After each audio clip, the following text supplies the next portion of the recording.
Good morning friends, my name is Chandravardhan and I welcome you all to PCS Educare। नमस्कार, जय हिंद, वंदे मातरम। दोस्तों, होली बहुत अच्छी गई होगी आप लोगों की, ऐसी उम्मीद करता हूं। और अब चूंकि होली समाप्त हो चुकी है तो अब पढ़ाई के मोड में आने का समय आ चुका है। जी हाँ, स्टडी मोड में लौट आइए और हम फिर से शुरू कर रहे हैं आज मध्यकालीन भारतीय इतिहास, मेडिएवल हिस्ट्री ऑफ इंडिया, जिसकी शुरुआत मैंने की थी। आपको सिलेबस बताया था और ओवरव्यू बताया था कंप्लीट कि क्या क्या हमको इसमें पढ़ना है। आज हम लोग शुरू करने वाले हैं पहला चैप्टर, जो है मध्यकालीन भारतीय इतिहास के स्रोत। जी हाँ, अध्ययन स्रोतों के बारे में इसमें हम लोग जानने वाले हैं। दोस्तों, इससे पहले भी मैं आप लोगों को स्टडी रिसोर्सेज के बारे में बता चुका हूं, जो कि हम लोग हिस्ट्री में फॉलो करते हैं। 3 तरह के रिसोर्सेज जनरली होते हैं, जैसा मैंने आपको बताया था। पहला जो होता है वो होता है आर्कियोलॉजिकल रिसोर्सेज, जिसमें हम लोग सिक्कों का अध्ययन करते हैं, जो ज़मीन के नीचे से खुदाई करके जो भी चीज़ें हमें मिलती हैं, कुछ मूर्तियाँ मिलती हैं, चाहे वो मिट्टी के हों या फिर आपके धातु के हों, या फिर हमें सिक्के मिलते हैं, हमें मुहरें मिलती हैं विभिन्न राजवंशों के, और इसके अलावा कुछ इमारतें मिलती हैं, जैसे हड़प्पा सभ्यता में हमें स्नानागार वगैरह मिला था, या फिर कुछ जो इमारतें बनाई गई हैं मध्यकालीन भारतीय इतिहास की अगर बात करें तो यहाँ पर जो विभिन्न शासकों के द्वारा इमारतें बनवाई गई हैं, विभिन्न जो मकबरे वगैरह बनवाए गए हैं, क्योंकि मध्यकालीन भारतीय इतिहास में अधिकतर हमें मुस्लिम धर्म के शासकों का इतिहास ही पढ़ना है। सबसे पहले दिल्ली सल्तनत से शुरुआत करेंगे, उससे पहले आक्रमणकारियों के बारे में पढ़ेंगे, और फिर दिल्ली सल्तनत और फिर मुगल काल। जहां भी आप देखेंगे तो मुस्लिम आक्रमणकारियों के बारे में हमें पढ़ना है। तो उन्होंने जो इमारतें बनवाई भारत में, उनसे हमें उस कालखंड के संस्कृति के बारे में, भाषा के बारे में, कल्चर के बारे में और बहुत सारी चीज़ों के बारे में जानकारी मिलती है। विभिन्न राजवंशों के बारे में, उनके जो उत्तराधिकारी थे या फिर उनकी जो कंप्लीट वंशावली है, उन सब के बारे में हमें जानकारी मिलती है। तो ये होते हैं हमारे आर्कियोलॉजिकल रिसोर्सेज। इसके अलावा जो रिसोर्सेज होते हैं वो है लिटरेरी रिसोर्सेज, जिनको कहते हैं साहित्यिक स्रोत। जी हाँ, साहित्यिक स्रोतों में भी अलग अलग कैटेगरीज होती हैं। कुछ जो कह सकते हैं कि जो चीनी यात्री या फिर तिब्बती यात्री या फिर जो अरबी यात्री वगैरह जो आए भारत में, उन्होंने जो अपना यात्रा संस्मरण लिखा, जो ट्रैवलॉग लिखा, उससे हमें जानकारी मिलती है। आज भी आप देखते होंगे बहुत सारे यूट्यूब पर आपको वीडियोज मिल जाएंगे जहां पर लोग अलग अलग डेस्टिनेशंस पर जाते हैं और अपना ट्रैवल ब्लॉग बनाते हैं ना, जिसको ट्रैवलॉग कहा जाता है। तो उस समय के ज़माने में भी जब इब्ने बतूता है या फिर इब्ने बतूता ने रेहला की रचना की, या फिर मोरक्को से विभिन्न यात्री आए, है ना, तो उन लोगों ने क्या किया, उन लोगों ने अपना अपना यात्रा संस्मरण लिखा, है ना। तो एक उस तरह की बातें हो गई। फिर आप जो प्राचीन भारतीय इतिहास में बात करते हैं तो वहाँ पर चाइनीज़ यात्री आते हैं। आपने ह्वेनसांग का नाम सुना है, फाहियान का नाम सुना है, जिन्होंने सी यू की, ह्वेनसांग का जो यात्रा विवरण है उसको सी यू की कहा जाता है, फाहियान का जो यात्रा विवरण है उसको फाक क्यों की कहा जाता है। तो इन सब के बारे में हम लोग पढ़ चुके हैं। अब मध्यकालीन भारतीय इतिहास में देखें तो विभिन्न जो शासक थे ना, वो अपने दरबार में अलग अलग लेखकों को रखा करते थे। ठीक है, जैसे आप अमीर खुसरो की बात कर सकते हैं इसमें, ठीक है। और इन सब से ना बराबर बीपीएससी में क्वेश्चन पूछा जाता है या फिर एसएससी में क्वेश्चन पूछा जाता है। इन सब के बारे में क्वेश्चन पूछा जाता है। इब्ने बतूता हो या फिर आपके अमीर खुसरो हो, इन सब के बारे में क्वेश्चंस लगातार पूछे जाते रहे हैं। बीपीएससी मेंस में ऑप्शनल में हिस्ट्री में इस बार भी एक क्वेश्चन आया था। ठीक है, आप देख सकते हैं जब ऑप्शनल का मैंने डिस्क्रिप्शन दिया था, ऑप्शनल के बारे में बताया था, हिस्ट्री ऑप्शनल के पेपर्स का मैंने एक्सप्लेनेशन किया था, तो वहां पर भी मैंने बताया था, है ना।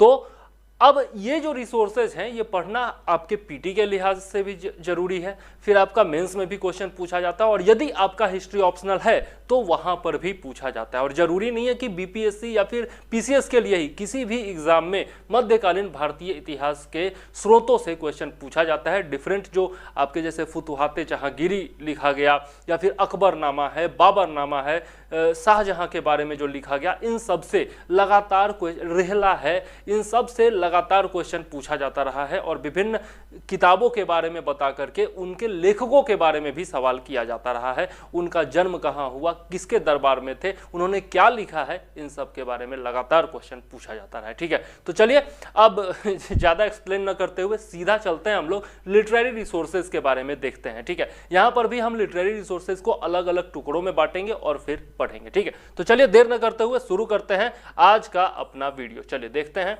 सिलेबस। तो अच्छा, ये सिलेबस तो मैं बता चुका था। अब चलते हैं हम लोग डायरेक्ट, ये सारा कुछ मैंने बता दिया था, ठीक है। हाँ, यहाँ से चलते हैं। चैप्टर 1 जो है हमारा वो है रिसोर्सेज। जी हाँ, अगर हम लोग रिसोर्सेज की बात करें तो यहाँ पर मध्यकालीन भारतीय इतिहास के रिसोर्सेज को 4 कैटेगरीज में बांटा गया है। जी हाँ, पहले जो कैटेगरी है वो है historical accounts of scholars written on paper. जो विद्वान थे मध्यकालीन भारतीय इतिहास में, जो विद्वान थे, उन्होंने जो पेपर पर लिखा है, मतलब जो किताबें लिखी हैं, उनसे हमें इतिहास के बारे में जानकारी प्राप्त होती है। जैसे जहांगीर के बारे में फुतुहाते जहांगीरी लिखा गया। इस बार भी अभी जो बिहार एसएससी का पेपर हुआ था उसमें क्वेश्चन आया था कि जहांगीर का जो जीवनी लिखा गया है उसका नाम क्या है, तो उसका आंसर फुतुहाते जहांगीरी हो जाएगा, है ना। अभी जस्ट मैं बताने वाला हूं उसके बारे में आपको, ठीक है। तो इस तरीके से अकबरनामा है, बाबरनामा है, इन सब से हमें जानकारी मिलती है इतिहास की, ठीक है। दूसरा है historical accounts bye foreign traveller. जैसा मैंने बताया, विदेशी यात्रियों के विवरण से हमें बहुत सारी जानकारियां मिलती है। जैसे अरब के कुछ यात्री आए, जो ईरान के यात्री आए, या फिर जो मोरक्को के यात्री आए, उन्होंने जो अपने विवरण में लिखा है उससे भी उस समय के इतिहास, कालखंड, कला, संस्कृति इत्यादि के बारे में बहुत सारी जानकारियां हमें मिलती हैं। इसके अलावा यदि हम लोग देखें तो लिटरेरी अकाउंट्स भी हैं, ठीक है। लिटरेरी अकाउंट्स से बहुत सारी चीज़ें लिखी गई हैं, इसके बारे में किताब ना हो, अलग अलग चीज़ें लिखी गई हैं। कुछ जो मान लिया शासक है, उसका कोई आदेश है जो कि किसी पत्र पर लिखा गया है, तो उन सब से भी हमें जानकारी बहुत सारी मिलती है। इसके अलावा आर्कियोलॉजिकल रिसोर्सेज जो होते हैं, जो मैंने आपको बताया, पुरातात्विक स्रोत जो होते हैं, जैसे इमारतें हो गई, सिक्के हो गए, इन सब से भी हमें जानकारी मिलती है, ठीक है। तो 4 कैटेगरीज में बांट करके रखा गया है। जैसे मैंने बताया था, लिटरेरी रिसोर्सेज को 3 कैटेगरी में बांटा जाता है: historical accounts of scholars written on paper, historical accounts of foreign travellers and literary accounts, ठीक है। चलिए, इससे पहले कि मैं आगे बढ़ूं, थोड़ा सा मैं प्रचार कर लेता हूं। तो यहां पर यदि आपको ये कंप्लीट पीडीएफ चाहिए मध्यकालीन भारतीय इतिहास का, तो इस नंबर पर आप कॉल कर सकते हैं, ठीक है। इस नंबर पर आप कॉल करके और हमसे जानकारी ले सकते हैं, या फिर करेंट अफेयर्स वगैरह का भी नोट्स चाहिए तो यहाँ पर आप कॉल कर सकते हैं या मैसेज कर सकते हैं। चलिए देखते हैं, आगे चलते हैं। सबसे पहला जो हमारा है वो देखते हैं हम लोग कि क्या क्या हमें पढ़ना है historical accounts by scholars written on paper में। मतलब जो पेपर ऑन पेपर लिखा गया है इतिहास, उसके बारे में हमको जानकारी लेनी है, और कौन कौन सी प्रमुख किताबें हैं जिनके बारे में हम डिटेल में पढ़ेंगे, ठीक है। तो सबसे पहला है आपका तहकीके हिंद। तहकीके हिंद जो कि लिखा गया है अल बरूनी के द्वारा। कब लिखा गया था? 11वीं सेंचुरी एडी में, ठीक है। बहुत ही महत्वपूर्ण किताब है, इसके बारे में हम लोग डिटेल से देखेंगे। अल बरूनी के बारे में भी डिटेल से देखेंगे। वैसे अल बरूनी के बारे में हम लोग बहुत ज़्यादा डिटेल से देखेंगे जब उस जगह पर आएंगे, ठीक है। इतिहास में जब उस जगह पर पहुंचेंगे, उस चैप्टर में पहुंचेंगे, तो अल बरूनी का पूरा विवरण हम लोग देखेंगे, लेकिन थोड़ा सा मैं इंट्रोडक्शन यहाँ पर जरूर दूंगा। उसके बाद है आपका तारीखे सुबुक्तगीन। तारीखे सुबुक्तगीन जो है वो 10वीं सेंचुरी एडी में लिखा गया है, और ये बैहाकी की रचना है, बहुत ज़्यादा इंपॉर्टेंट है। हालांकि इसके बारे में डिटेल से हम लोग नहीं जानेंगे, लेकिन याद रखिएगा तारीखे सुबुक्तगीन किसने लिखा है? बैहाकी ने लिखा है, ठीक है। इसके अलावा तारीखे फिरोज शाही। तारीखे फिरोज शाही जो है वो 13वीं सेंचुरी की रचना है। ये है जियाउद्दीन बर्नी की रचना, बहुत बहुत बहुत ज़्यादा इंपॉर्टेंट है, याद रखिएगा। तारीखे फिरोज शाही, जियाउद्दीन बर्नी, ठीक है। इसके अलावा आपका तुजुके बाबरी। तुजुके बाबरी यानी कि इसी को बाबरनामा भी कहा जाता है, मेमोइर्स ऑफ बाबर, ठीक है। और ये जो है बाबर ने की आत्मकथा है, मतलब कि उसका खुद का लिखा हुआ है, बाबर ने ही इसको लिखा है, ठीक है। बाबर की ये आत्मकथा है, ठीक है। चलिए आगे देख लेते हैं। हुमायूं नामा। हुमायूं नामा जो है वो उसकी बहन गुलबदन बेगम ने लिखा था, ठीक है। कब लिखा था? 16वीं सेंचुरी में। कब लिखा गया ये भी इंपॉर्टेंट है, ठीक है, डेट भी याद रखिएगा, ठीक है। तो हुमायूं नामा किसने लिखा था? गुलबदन बेगम ने लिखा था, ठीक है।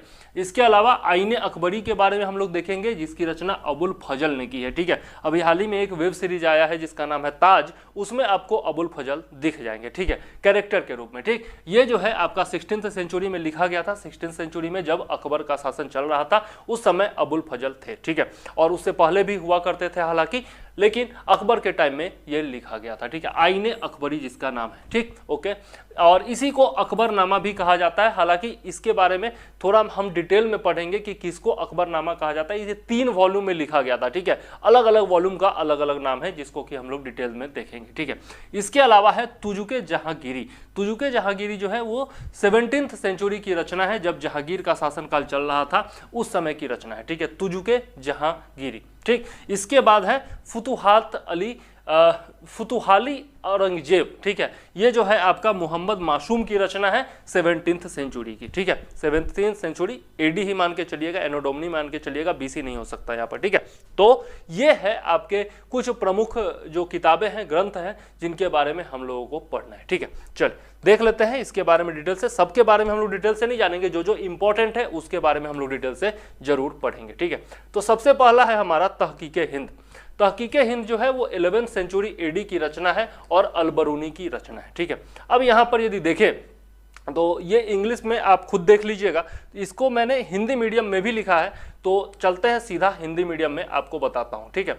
और इंग्लिश मीडियम में आप स्क्रीनशॉट ले लीजिएगा, यदि समझने में दिक्कत हो तो मैं समझा ही रहा हूँ हिंदी में, ठीक है। इस्लामिक स्वर्ण युग के दौरान अबू रेहान अल बरूनी, अल बरूनी का पूरा नाम क्या है? अबू रेहान अल बरूनी, जो कि 973 से 1050 के बाद तक यहाँ पर रहा था, ठीक है।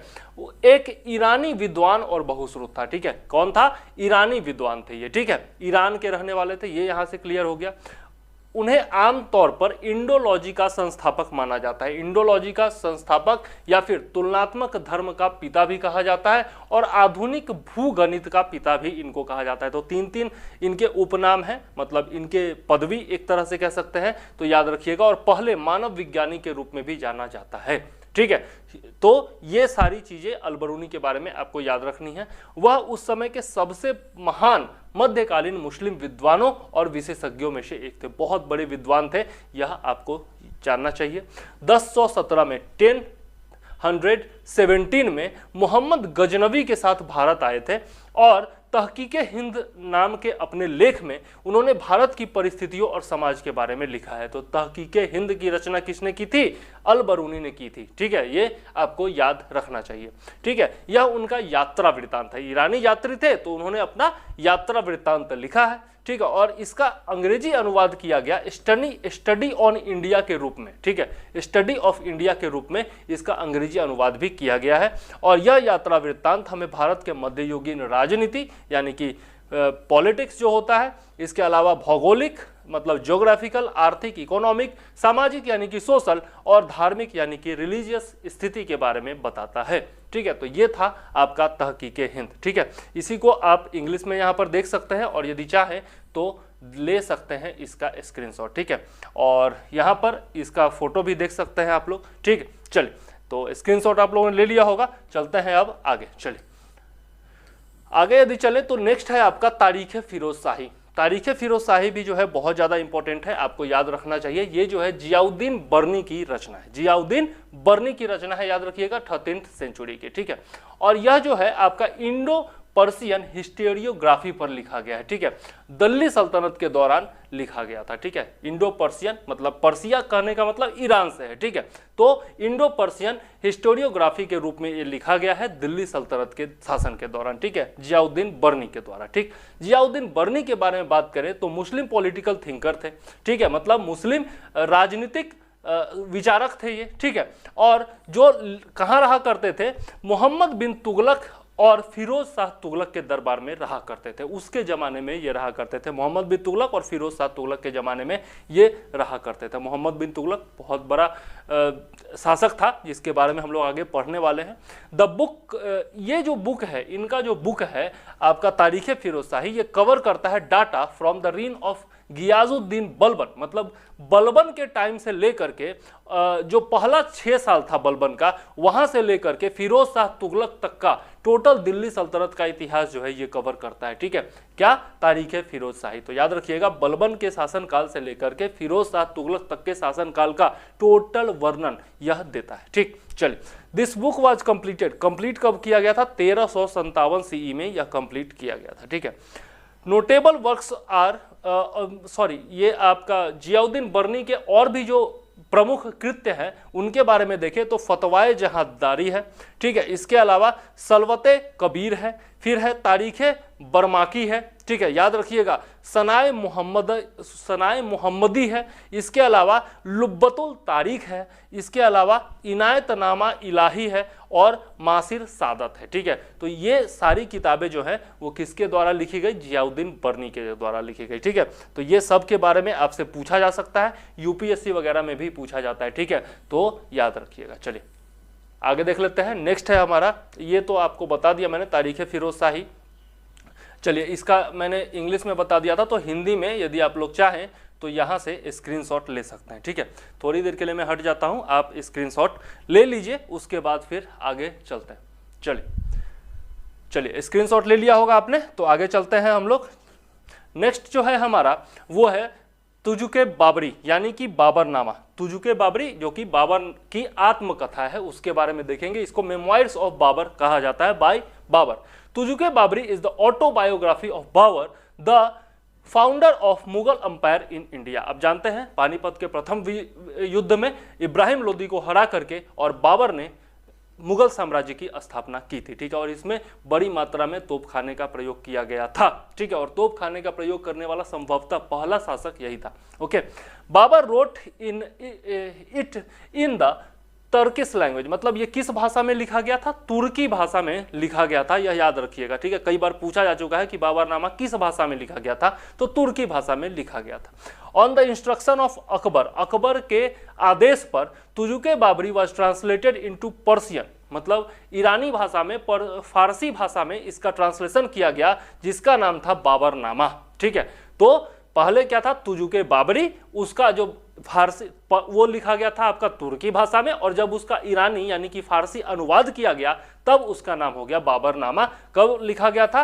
1589 में। किसके आदेश पर? अकबर के आदेश पर, ठीक है। One of his novels Mirza Abdul Rahim के द्वारा, ठीक है। किसके द्वारा लिखा गया था? अनुवाद किसके द्वारा किया गया? मिर्जा अब्दुल रहीम के द्वारा किया गया, ये याद रखिएगा, ठीक है। ये सब जो जानकारी मैं दे रहा हूं ना, बहुत सारी किताबों में नहीं मिलने वाला है, ठीक है, इसलिए बहुत ध्यान से पढ़िएगा।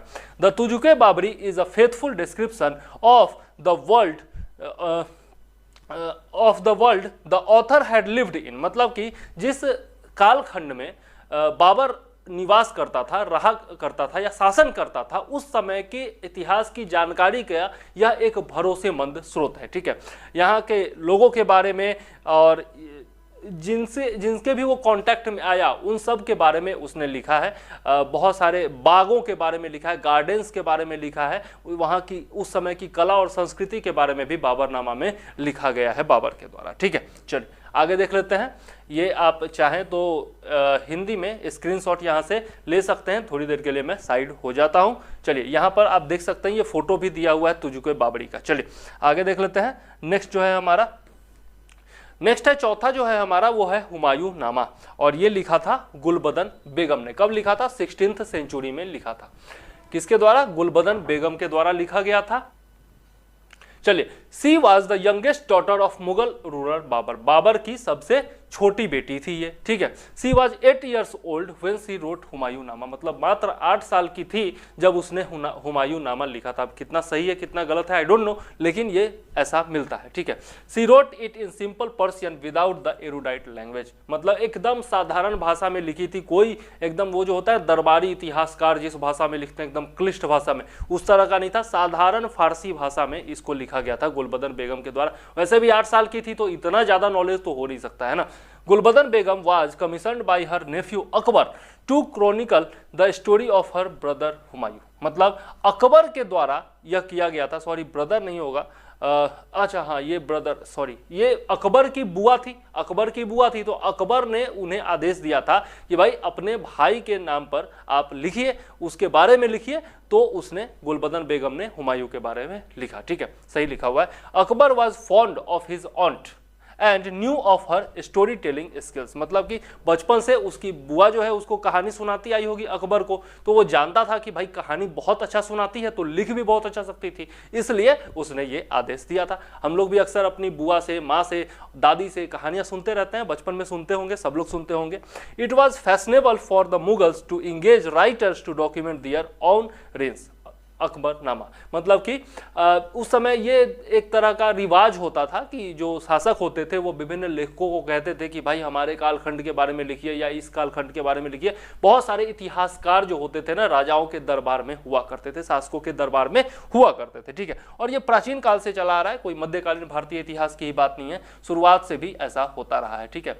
दरबारी इतिहासकार बिल्कुल हुआ करते थे।